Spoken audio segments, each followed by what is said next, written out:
Family Theater presents Carlton Young, Roddy McDowell, and Terry Kilburn.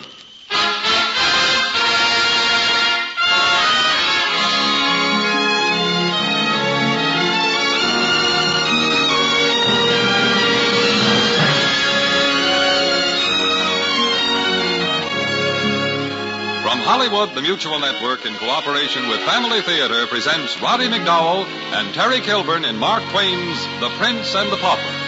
To introduce the drama, your host, Carlton Young.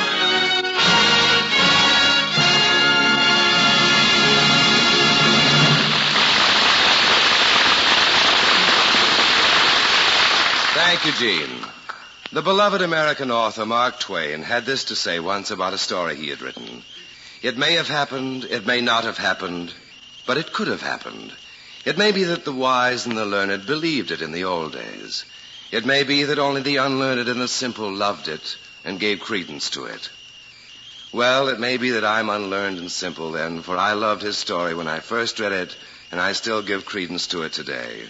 And I know that I'm not the only one, for millions of readers have acclaimed this warm, human, and tender classic of a boy of royal blood and one of a beggar's family, who proved that not only our appearance is oft deceptive, but that the quality of mercy becomes a throned monarch better than his crown.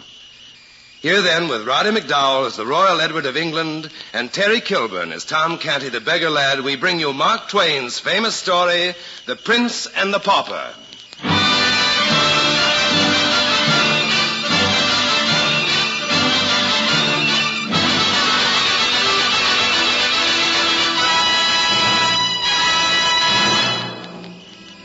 In the ancient city of London, on an autumn day of the 16th century, two boys were born. All England spoke of one of these babies, for he was Edward Tudor, Prince of Wales, someday to be crowned king. But there was no talk about the other baby, Tom Canty, except among the family of paupers whom he had just come to trouble with his presence.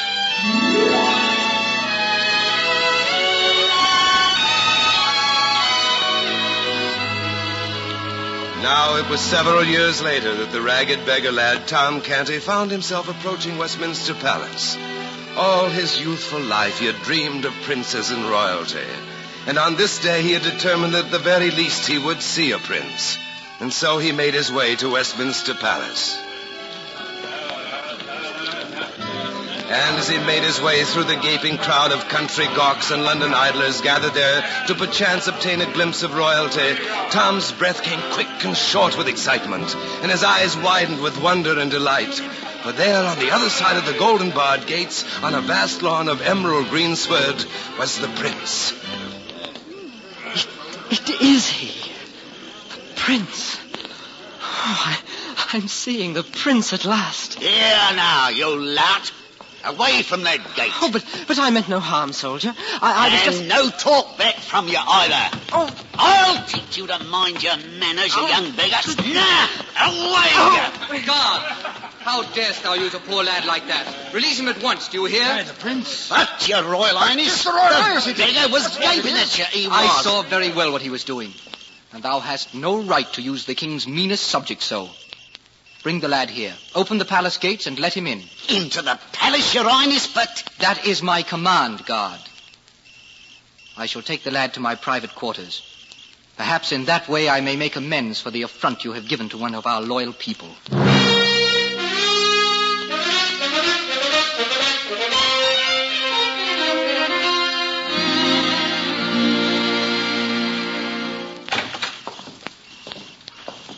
Here, lad. We shall both have privacy and comfort here. Pray to sit down. Oh, but your Royal Highness... Sit down, lad. Well, thank you kindly, sir. What is thy name, lad? Tom Canty, to please thee, sir. And where dost thou live, Tom? In the city, please thee, sir. Awful Court, off of Pudding Lane. Awful Court. Truly, 'tis an odd name. Tell me more of this court in which you live. From your appearance, it cannot be a very merry place. Oh, it's not too bad there, sir. There be punch and Judy shows betimes, and antic monkeys, and we lads do strive against each other with cudgels sometimes. Sayest thou, lad? Tell me more. Well, in the summer we wade and swim in the river and splash and duck each other in the water, diving and tumbling and having great sport. Marry, I would like that. It sounds glorious.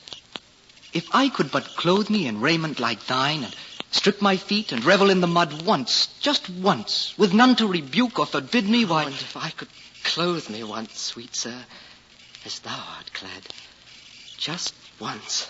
So be it, lad. Doff thy rags and don these splendors. Oh, your highness, you mean... Well, why not, lad?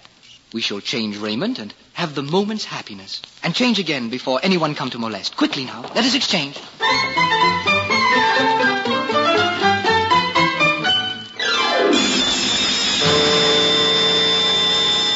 But it's like a miracle, Tom. Your hair, your face, your eyes... Why, they are the same as mine. With my clothing on you, none could deny that you might be the Prince of Wales. Oh, please, sir. This strange resemblance frightens me. Take off my rags. Give them back to me before someone enters. If they did, you could command them to leave. Dressed as you are now, they would obey you. Oh, I beg of you, sir, let us change again immediately. Now that I am clothed as thou wert, I am able to feel as thou did when that brute soldier at the gate...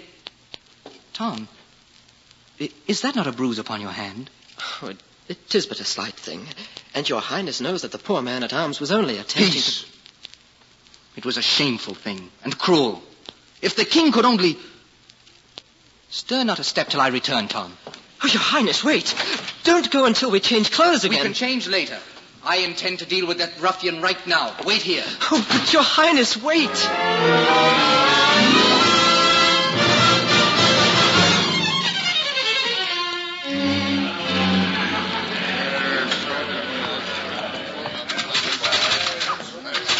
Guard, open this gate. Unbar it at once. Aye, that I will. I'll teach you to maltreat the subject of... Take that, you beggar spawn, for what you got me from his highness. You dare to strike me? You dare to touch the person of the Prince of Wales? The Prince of Wales, sayest thou? I, your prince, and thou shalt hang for laying thy hand upon me. Thou shalt have me hanged, you beggar. You hear that, friends? The lunatic lat thinks himself the Prince of Wales. I am the Prince of Wales. Oh, of course, your Royal Highness. If thou sayest so. Off with you now, you crazy beggar. Take your hands off me. I shall have you hanged. I am the prince. Hold. Hold, ye scoundrels. What are ye, a pack of kennel rats, to be thus staring at this poor lad? Oh, it is none of your affair, meddler. Be gone with you, lest we give you a taste of our metal, too. If 'tis taste you speak of, if 'tis tastes, perhaps then ye have some for the edge of my blade. I shall be happy to accommodate any who ask. So you're not eager, then? Very well, be off with you. The lad remains here with me. I am beholden to you, sir. What is your name, pray? I am Miles Hendon, lad. I am Edward, Prince of Wales. You shall be well rewarded for your actions this day. Why, thank you, your highness. You laugh at me. You do not believe. Oh, I do not laugh at you. There is no laughter in pain and misfortune. Nay, come with me, lad, to my lodgings for rest and a bite to sup. And tell me there of these adventures that have befallen thee. Very well, Miles Hendon. The prince shall accept your gracious hospitality.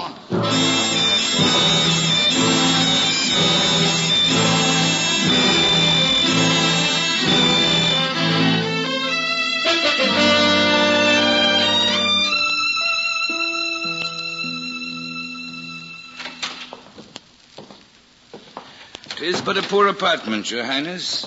Yet of its humble means, pray avail yourself to the fullest. Your quarters may be humble, Miles Hendon, yet you impress me of being of noble birth in mien and carriage. Little wonder, your highness, my father was titled, till he incurred the displeasures of the king by sitting in his presence. Then for your deed this day, I shall have your title restored. Thank you, your highness. Oh, I find myself fatigued, Hendon. I shall avail myself of the bed. You may sleep on the floor by the door and guard my presence. Sleep on the... Yes, as you wish, Your Highness. Prithee, call me when you have obtained food and the table is spread. Of course, Your Highness.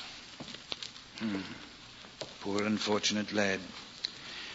His mind must be touched through ill usage. Why should I not be his friend and aid him in his malady? I, as an elder brother, I shall watch over him and guard him. Even though it be on this barren floor rather than on my own bed. I wonder what transpires in that poor, disordered mind.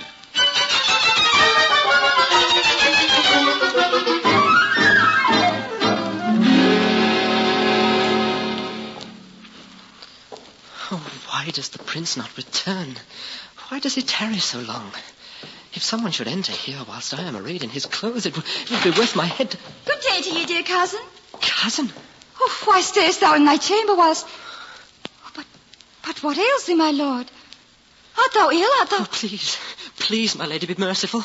I am not thy lord, but only poor Tom Canty of Offal Court. Find the prince, I pray thee, that my rags may be returned, and I may leave. I beg of thee, my lady. On my bended knee, I beg of thee. Oh, my lord. On thy knees? To me?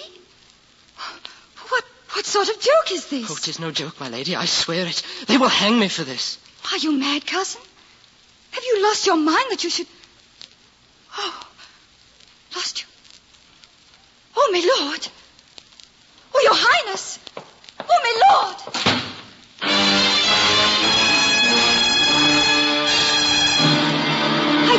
I tell you, sir, 'tis true. I was just with him. The prince has lost his mind. Aye, there is no doubt, my lord, the prince is mad. His own physician swears to it. Every physician in London, with the exception of the king's own, knows of it, my Lord Chancellor. The prince is hopelessly insane.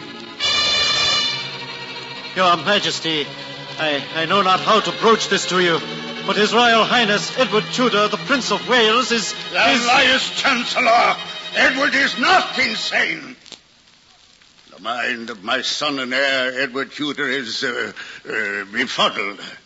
Yet he is my son and heir, and shall rule England when I'm gone. Issue this proclamation in my name.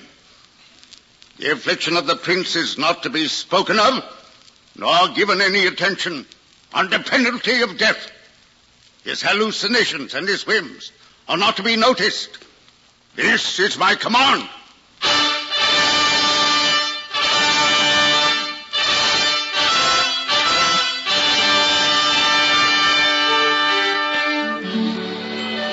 Why dost thou not prepare to sup, cousin? Thou seemest so preoccupied. Sup? Oh, how can I have appetite, my lady? If only someone would believe me ere it is too late, before some tragedy occurs. But... What is that, Lady Jane? Are we to have music? Not so, your highness. 'Twas sounded for the presence of the Lord Chancellor. Your Majesty. Majesty? Your Majesty. May I have permission to make an announcement of gravest import? Why, yes. Pray do. Noble lords and ladies, I bring you the gravest of tidings. The king is dead. The king is dead. Long live the king! Long live the king! Long live the king? Oh, but Edward is not here. Then I am the king. Yes, Your Majesty. You are the king, ruler of all England.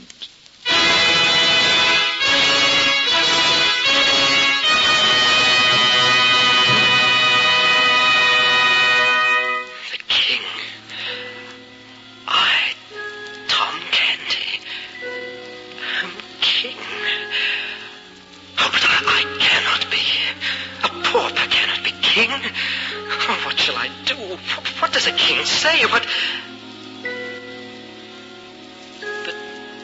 wait, Tom Canty. You have oft dreamed of what it would be like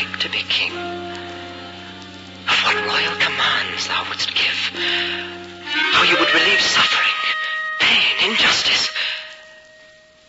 And until Edward returns, you could do these things.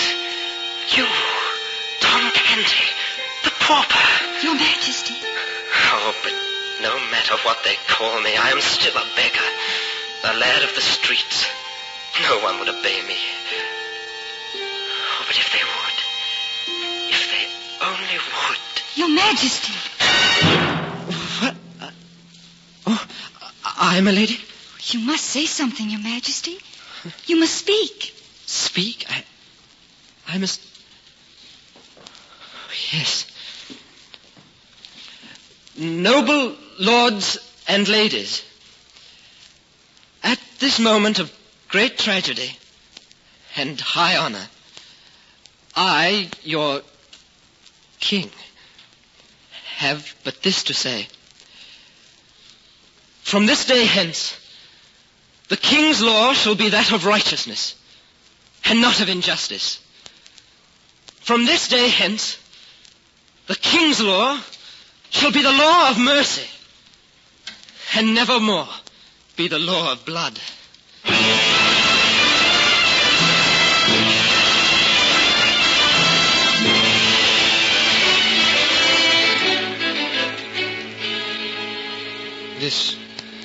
This is tragic news you bring me, Miles Hendon. The king, my father, is dead. Aye, your Majesty. Thou canst not sorrow. The king is dead. Long live the king. Aye. Thou art right, Miles. I am the king, even though an impostor sits upon my throne. An impostor, your Majesty, but one with the instincts and heart of a true king of England. What meanest thou, Miles? His proclamations are being mouthed all over London, sire. The king's law is to be one of righteousness and not injustice. One of mercy and not of blood. Injustice? Blood?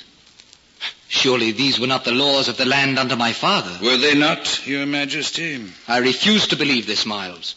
Thou must prove these words, lest I again remove your titles when I have returned to the palace and assumed my rightful throne. Very well, your Majesty, I shall prove them to you. In the slums of London, in its prisons. Aye, your Majesty, I shall prove it to you. So that if someday you do become king, your intentions shall be as good as those of him who now sits upon your throne. Those hovels, those hutches not fit for swine to live in, those are the habitations of London's poor? Aye, your Majesty, with not one law of the land to protect them, to offer hope, to let them believe in the goodness of humanity. No, I cannot believe. That woman to be burned alive, and solely because she worships God in a different form. These things cannot be, Miles. I shall change them. I must change them. As King of England, I cannot allow these crimes against humanity to continue. King thou might be, your Majesty, but thou art forgetting that another sits upon thy throne. I had forgot. A pauper has taken my place. How can a beggar rule with the wisdom of royal blood? How can a pauper have the heart and soul and kindness of a prince? Mercy is not the prerogative of royalty alone, nor kindness only within the hearts of princes.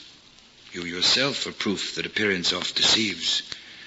I pray you, your Majesty, do not judge the pauper till his guilt or innocence be proved by his deeds.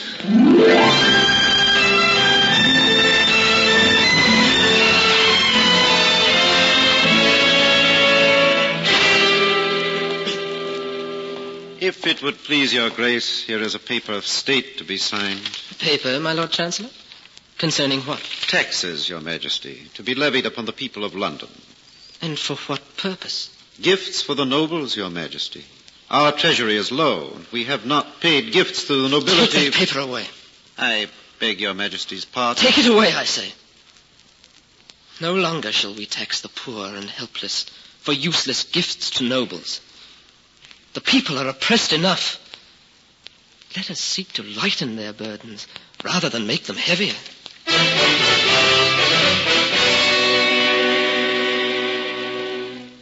Why is your Majesty so unhappy? Never has a king been more loved and respected. And they say more people are coming to your coronation than have ever come before. My coronation, my lady? It is not mine. They come to pay homage to an impostor. If only I could find him. If only I could find the true king. You still cling to your hallucinations, sire. So sincerely that sometimes I believe you. But how can I? There is a nobility in your face that cannot be denied. There is no nobility in my heart, Lady Jane. Only guilt regarding him who was tricked by fate. If a trick of fate it be, Your Majesty, then your coronation tomorrow shall surely guarantee its continuance. If so, my lady, I can only pray that I shall be worthy of it.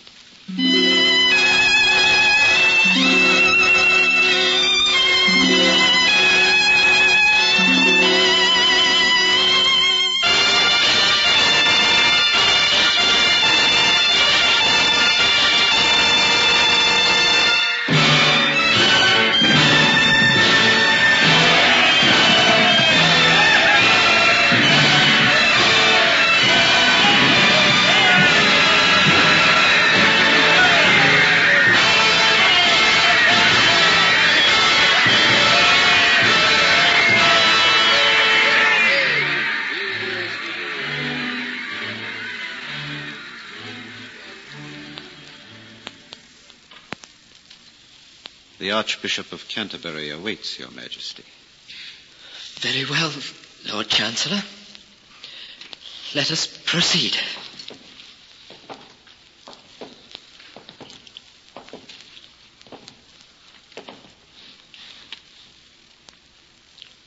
Edward Tudor, in the name of our Lord, and with his holy blessings, I do hereby crown you Edward the Sixth, King of... I forbid you to set the crown of England upon that forfeited head. I am the king. Guards! Guards, seize that man! Seize him, I say! Touch him not! On your peril, touch him not! He is the king! Your Majesty, you are afflicted again. Your madness... Nay, he speaks the truth. I am an impostor, but not of my own choosing.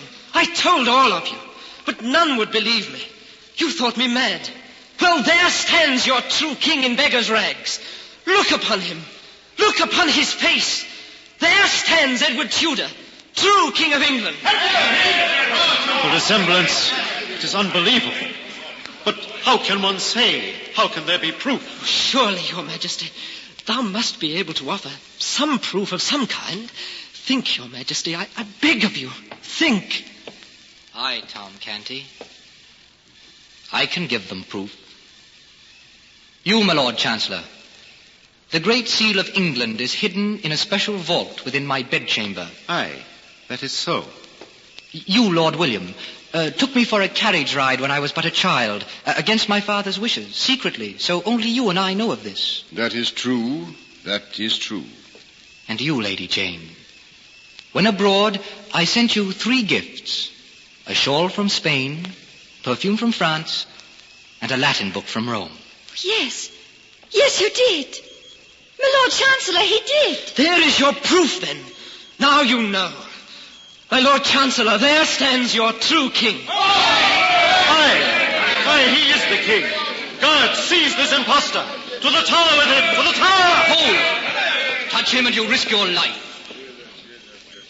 Why should he be punished? Because you did not believe him? Because he ruled you wisely and well? No. He shall hold a place of honor here while I take the crown. Come, Tom Canty, my arm. My Lord Chancellor, you may proceed with the ceremony. By all means, Your Majesty. Page, to the palace and fetch new robes for the king. Nay, my Lord Chancellor, I do not wish to change. But, Your Majesty, taking the crown in beggar's rags, what will your people think? What dost thou know of my people, or what they think? I have been one of them. I have shared their pain and misery and suffering. I have won the right to wear these rags, and proudly. Your pardon, Majesty. I merely meant that it is not fitting for thee to wear the robes of one of such lowly birth. Is it not, my Lord Chancellor? I disagree. Tom Canty, the pauper, has been both noble and wise. These were his robes, the robes of a nobleman born in a slum. Robes that any prince, any king would be honored to wear. For it is not what a man becomes that matters. It is what he becomes and not where he was born. And the robe of true greatness is humility.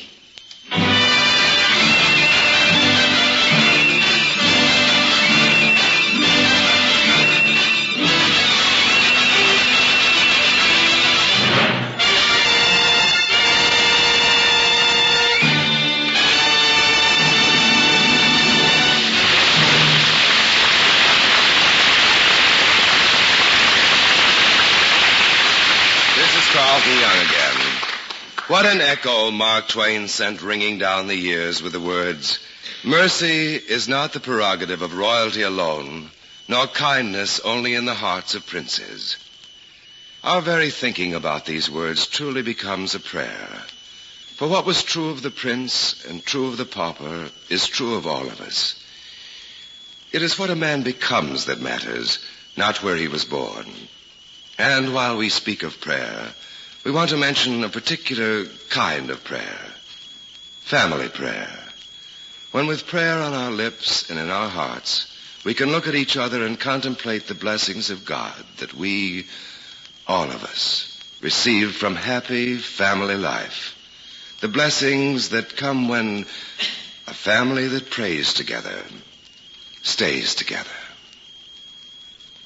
More things are wrought by prayer than this world dreams of.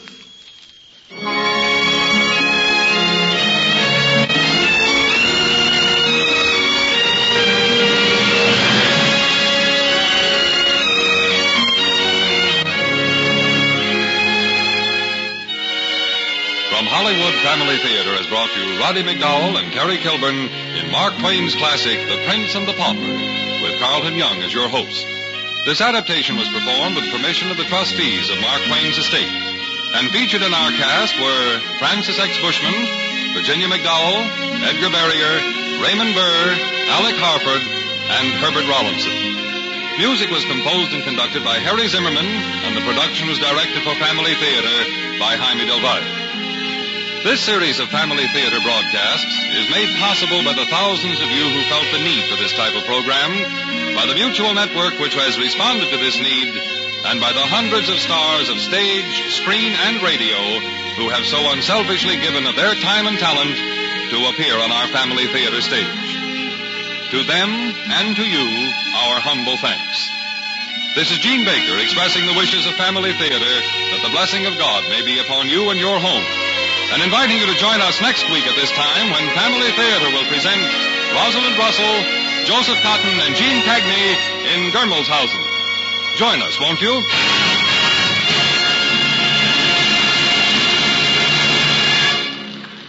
Family Theater is broadcast in the Philippines by the Philippine Broadcasting Corporation, is released to our troops overseas by the Armed Forces Radio Service, and is heard in Canada over the Canadian Broadcasting Corporation.